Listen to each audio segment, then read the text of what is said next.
حضرت موسیٰ علیہ السلام کے دور کی بات ہے، ایک آدمی تھا، تھوڑا فقیر تھا۔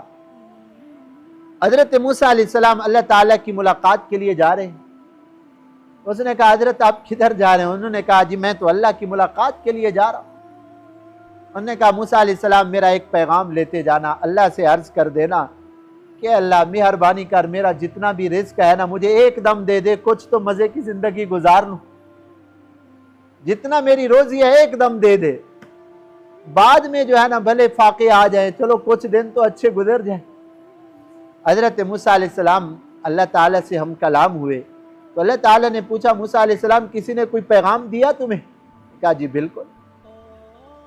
کہا کہ اللہ فلاں بندے نے کہا اللہ میرا جو بھی رزق ہے مجھے جو ہے نا ایک دم دے دے تاکہ میں کچھ دن تو اچھے گزار لوں، بھلے بعد میں فاقے آ جائیں۔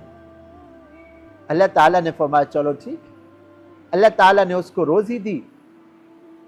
اب اس نے یہ کیا بجائے اس کے کہ خود استعمال کرتا، وہ اللہ کی مخلوق کے اندر تقسیم کرنے لگا۔ سال کے بعد حضرت موسیٰ علیہ السلام وہاں گئے تو ماشاءاللہ وہاں تو بابا لائنیں لگی ہوئی ہیں، لوگوں کی ضرورت مند لوگ ہیں اور ان کی ضروریات وہ آدمی پورا کر رہا ہے، اور بڑا مال اللہ نے دیا ہے اس کو۔ اللہ تعالیٰ سے موسیٰ علیہ السلام نے عرض کیا اللہ تو نے تو اس کی روزی ایک دم دے دی تھی، اب تو ختم ہو جانی چاہیے تھی۔ اللہ تعالیٰ نے فرمایا کہ میرے کلیم اس کی روزی تھی، اتنا تھوڑی سی تھی، چند دن گزرتے، لیکن اس نے کیا کیا میرے بندوں کو جو محتاج تھے ضرورت مند تھے ان کو اپنی روزی کے اندر شریک کر دیا، تو میں نے سارا رزق کھینچ کر اس کی طرف دے دیا۔ چلو بھائی تم نے میرے بندوں کے ساتھ رحم والا معاملہ کیا، میں نے اس کے رزق کو کھول دیا۔ حدیث پاک میں آتا ہے بعض اللہ والے ایسے ہوتے ہیں اللہ نے ان کو پیدا ہی اسی لیے کیا ہوتا ہے کہ لوگوں کی ضروریات ان سے پوری ہو، بڑے خوش نصیب انسان ہوتے ہیں۔